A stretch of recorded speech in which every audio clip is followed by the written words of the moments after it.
Can we rest now? You see, there are more. No? How about now? Sharp-looking Kitsune gives you a quick, business-like bow. Commander, the business before us are urgent, so let's not stand on ceremony. I'm Lady Konomi, the official attaché of Nerosian. Here are my credentials. She presents a scroll adorned with Godfrey's seal.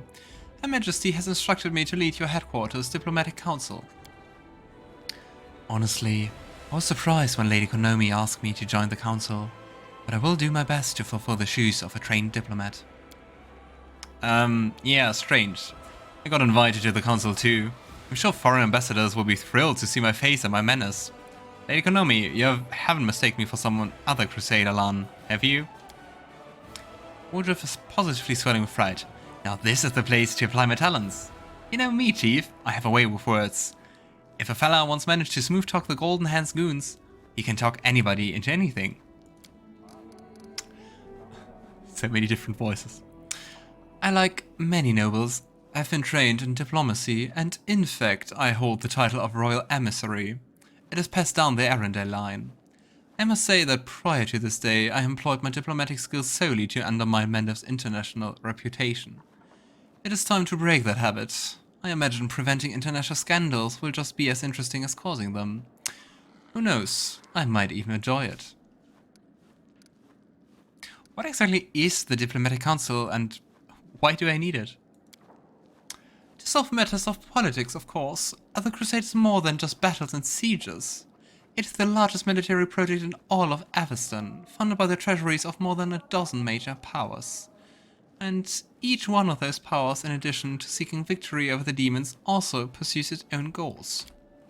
The Diplomatic Council will manage this tangle of political interests and prevent the Crusade from losing the favor of influential benefactors. And while we're at that, ensure that Nerosian remains satisfied with the state of affairs. After all, for the last 100 years, the entirety of Mendevian politics has revolved around the Crusaders in some shape or form. That is why Capital has sent me here, to observe, offer suggestions, and keep the diplomatic situation under control.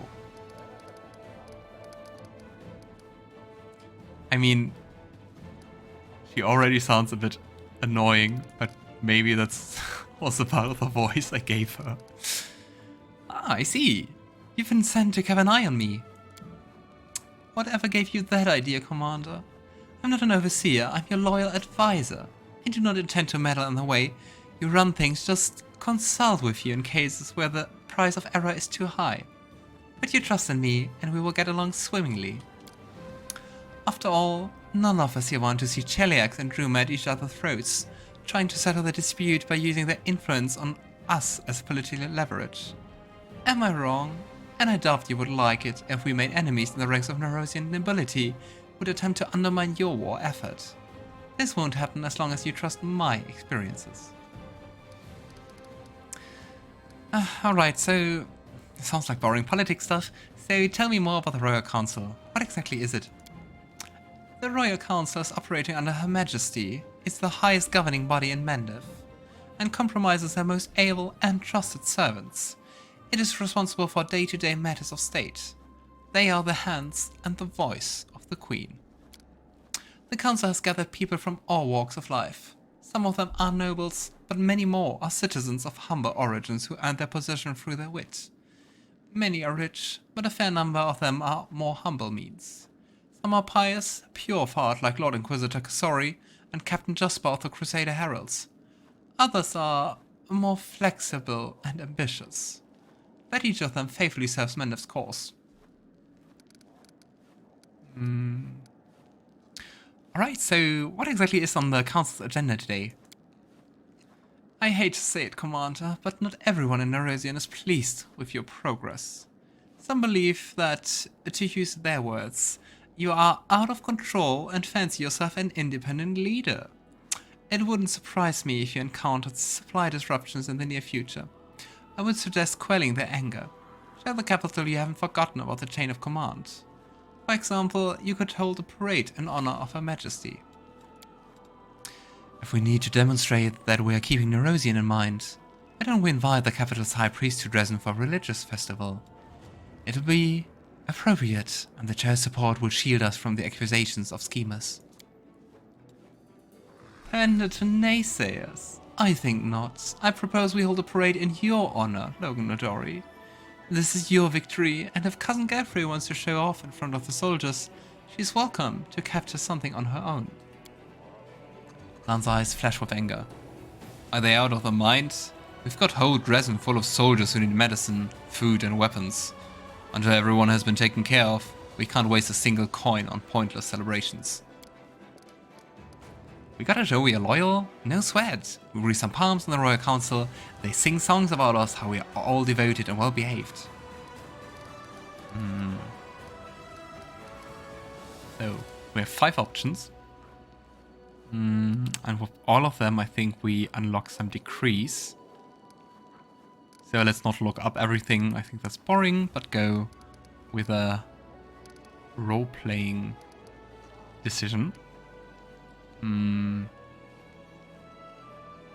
I don't know, I would dislike a religious festival, because I think Logan would be all about freedom and everyone should follow whoever they believe to follow, as long as it's not someone evil. I think they help those in need. Yeah. Lann, spend the funds we have to help those in need. It's more important than any parades. A moment, Commander.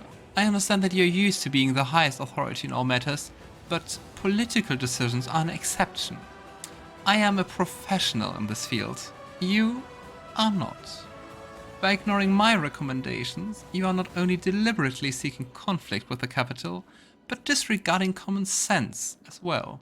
I urge you to reconsider. Yeah, I think the voice is fitting. I don't like her. I think she's a very lawful, apparently, counterpart. You know, you invited my companions to the diplomatic council and now you refuse to listen to their opinions. What the point?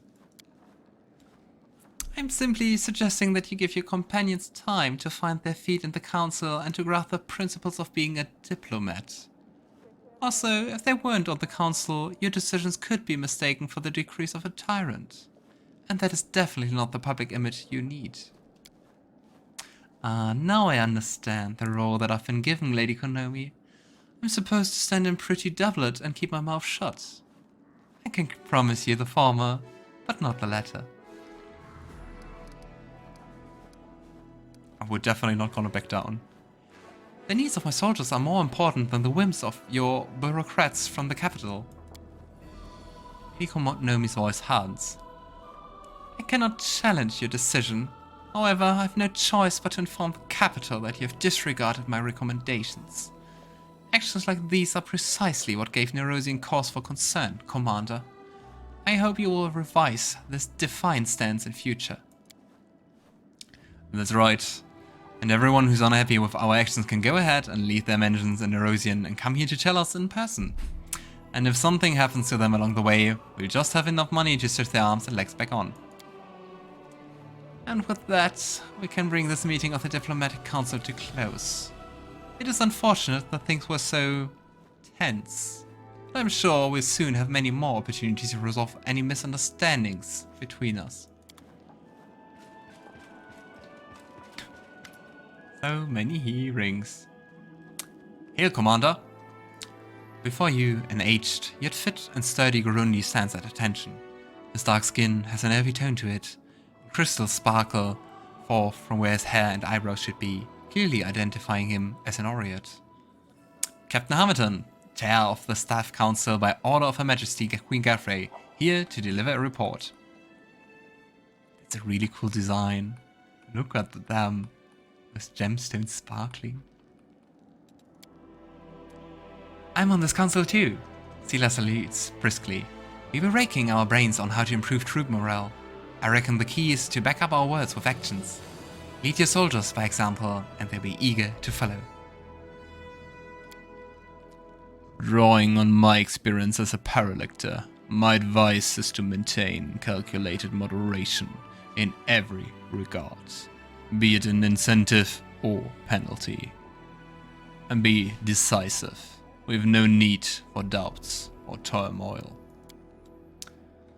I'm doomed to be your advisor, but do you know what that means? That you are doomed to listen to my advice. To start things off, here's an incredibly novel and deep thought for you. Loyalty, passion, and morale. All of these can be easily bought with money. Why is Daeran on multiple councils? Commander, permission to report. We've encountered a problem. Although we are still getting volunteers, we're now seeing cases of desertion. Many who joined the Drezen campaign believe that their duty has been fulfilled with their victory, and they are not keen on staying in the garrison. Those from Kenabres wish to return home and rebuild their ruined city.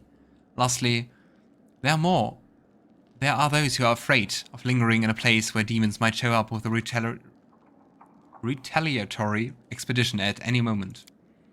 My suggestion is to improve living conditions for the privates, raise their pay, give them extra rations, and reward those who have distinguished themselves on the battlefield with commendations and gifts. Soldiers don't want to leave amiss armies that appreciate them. I fear for those hawks, but we have to convince them to stay. I think we might get some help from the servants of gods. They tell the soldiers that the danger has not yet passed, and inspire them to keep up the fight against evil. As long as the wound is open, the whole world is in danger. We can't just go home and live like we used to, no matter how badly we want that to happen. Most of the Crusaders are volunteers, but they have no right to subvert military discipline. That kind of attitude is tantamount to treason, regardless of who expresses it. We have to identify the instigators, arrest them, and administer harsh punishment to make an example of them. This problem is quite simply solved with coin, but handing money out to privates is practically throwing it away. We need to pay the officers handsomely, then they'll figure out how to raise their subordinates' morale. Oh well, especially Regill being a sunshine as always. Captain, what exactly does the council do, the staff council? In short, we make sure that whenever orders are given, they are executed properly. Our job is to keep the soldiers' morale high, so they always follow their officers' commands with question. As for the officers themselves, we look out for any unseemly or incompetent types who subvert the troops' trust.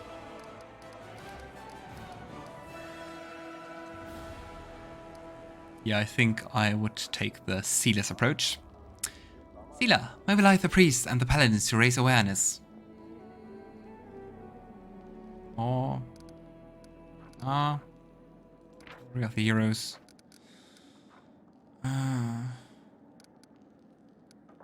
Yeah, I think so. Let's have a look. Improves the morale. Depending on what you do, to improve the morale differently. Let's do that. Let's try to keep our money a bit together. Sure thing. Faith has always helped me in my darkest hours, and will help our soldiers too. We just need to talk to them from the heart. Thank you, Commander. Should any other difficulties arise that require your attention, I deliver a new report promptly. Maximize all Crusade stats. Captain Odin. Ooh, someone with a portrait. The tall, gaunt half-elf salutes you solemnly. Commander, it's an honor to call this first meeting of the Military Council to order. I am Captain Odin, and I've been serving under your command ever since the assault on the Grey Garrison. I will do my best to be of as much use to you as possible in this role. The foundation of the military is called calculation and discipline. They are the principles I will seek to impart on the Crusaders.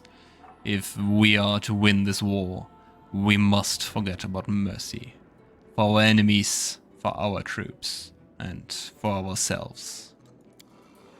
Well, Commander, your sister Seelah is now a renowned general, but she spent half her life trustling with evil. It looks like I'll be stepping up on behalf of all iomedae's faithful here. I hope my advice will prove useful. Demons are the first invaders to come to the lands of Sarkorian. I know this country, and I know how people used to fight here in the old days.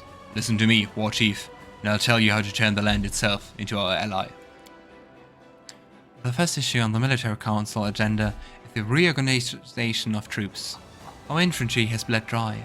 The forces Her Majesty granted to us were enough to take Drezen, but we need more troops to hold it. Furthermore, the army was assembled in great haste after the assault on Kenabres and was never adequately equipped. Unfortunately, we do not have time for redeployment. Our scouts report that a powerful Bella Ramazadeh.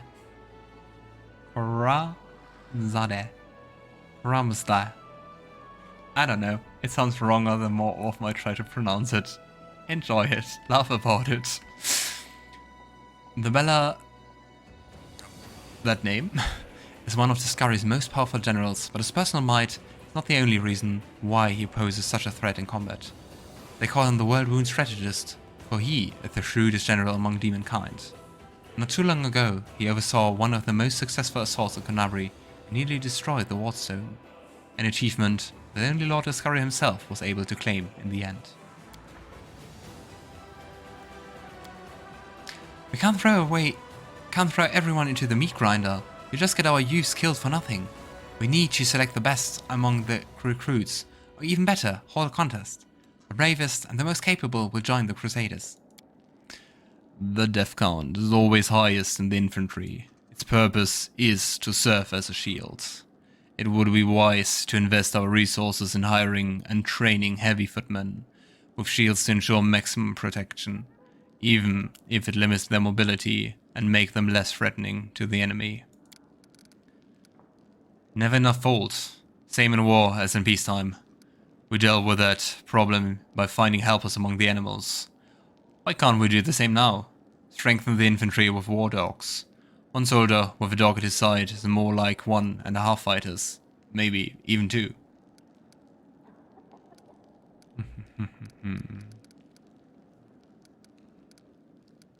Want to have a look? Yeah, I was thinking that this choice is more like how our Crusade develops. And it converts the footmen into either champions, sheep bearers, houndmasters, or conscripts. I have to say, roleplay like, I would either go for Seelah's argument or for Ulbrig's, so let's compare those two.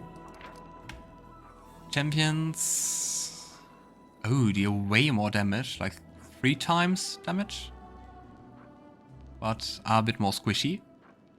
Oh, a lot more squishy. Less HP and lots of less AC. Let's look at the Houndmasters.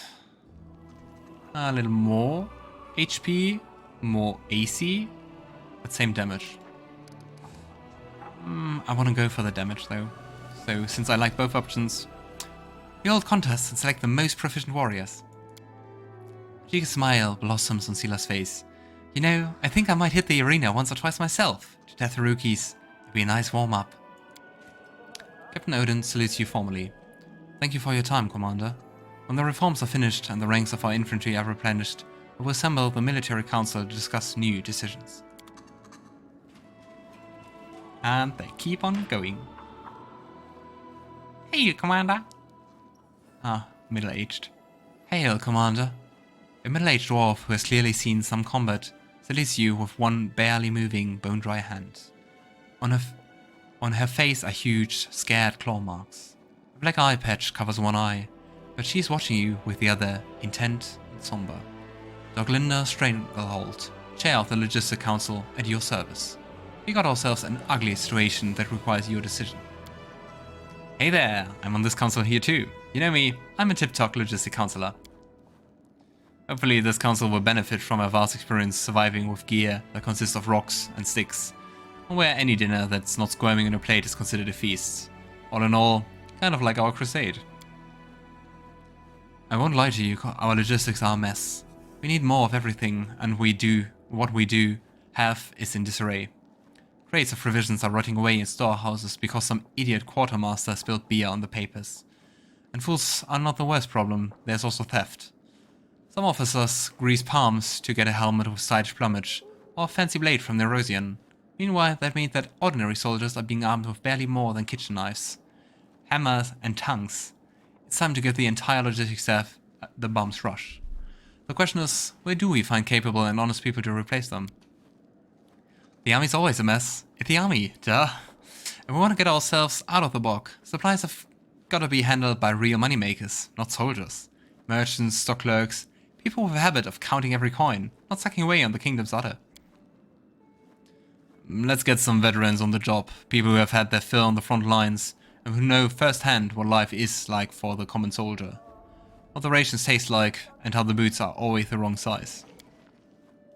My suggestion is to call some experienced, well-connected supply officers from Nerosian. Let them leave their cushy jobs in Mendiv and work up a sweat for the good of the Crusade. So we have expensive equipment, only the essentials, or equipment from the state. Let's have a look at the state equipment has the... Ooh. Unit has +1 to attack and all saving throws. Attack and AC. More HP. No, not more HP. I like this one a bit more, cause roleplay like I would see both to have like experienced merchants and like quartermasters from the capital. But it doesn't really seem to be, for me, a good idea to have some veteran. I don't know. Woljif, we start our quartermaster service with merchants. We can't go wrong with those guys. I just gotta watch when they're selling and to whom. If they are by the lonesome, they might be selling something to the demons. Nah, I'm kidding. They won't. At least not the demons. Probably. Look, it will be fine. Then it's decided. No matter what our new quartermasters are like, there's no possible way they can be worse than what we have now. The results will be reported to you, and if anything else comes up, I call the council right away. Yeah, so I guess the worst counselor so far is definitely Lady Konomi. You see a Khalid, around 50 years old, dressed in a doublet that looks older than its owner. Once, it may have been expensive, but now it is worn and patched. A scabbardless sword hangs on his belt, covered in such a thick layer of rust that it looks more like a club. His flushed, swollen face, spongy nose, and the dark circles beneath his eyes suggest that he is a heavy drinker. When he opens his mouth to speak, his suspicion is confirmed by the stench of stale alcohol on his breath. So you're the commander, huh? It's a cozy little place you've got yourself here.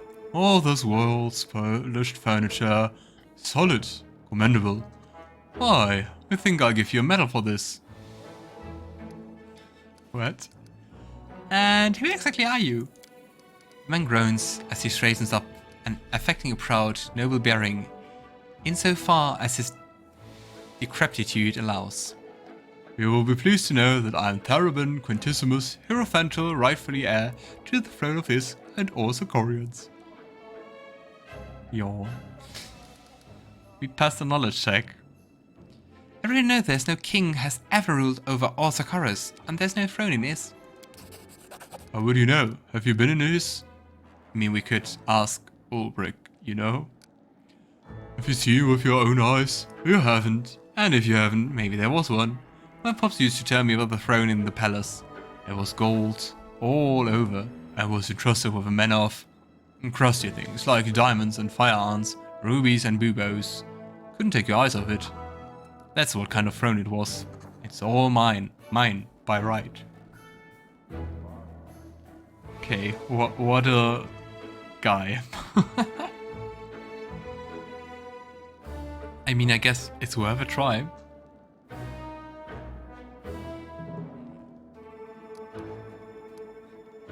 So, can you even prove your claim to the throne? Of course. We're just some swindlers who have all the evidence. Here, look.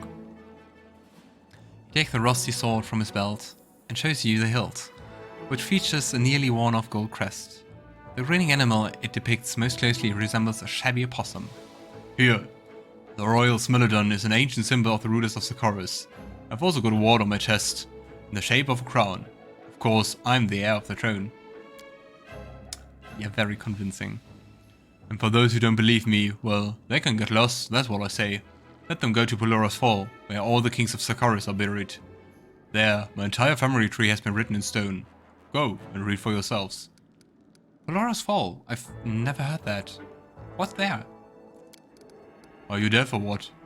You should drink a pine needle infusion. It'll do wonders for your ears and your eyes too. And I'm telling you, all the Sarkorian kings are there in the ground. In mausoleums, tomb burials, and those, call it, obelisk, that's right. And it's all written there, about my ancestors and about me too. Just go look and everything will make sense. By every law of the land, I'm king. I don't think that's how it works. What exactly do you think you're entitled to? We are simple people, we don't need much. I mean, no, that's not what I meant. We aren't simple people, not simple at all. And we need a great deal. A king's palace, throne, lands. But all that can wait until you take back Is and make all the demons leave. As for now, I wouldn't mind having a king's residence here in Drezen. A place to sleep and some hot food, that would be a start. Very interestingly, if we would have taken the trickster mythic path, we could trust our intuition and actually go along and be like, as you command, your majesty, I will arrange a residence for you at once. But since we are not that, we just have the option to see. I see. Soldiers? Throw this imposter out of here. Hey, why? How could you? Ah, some commander you are.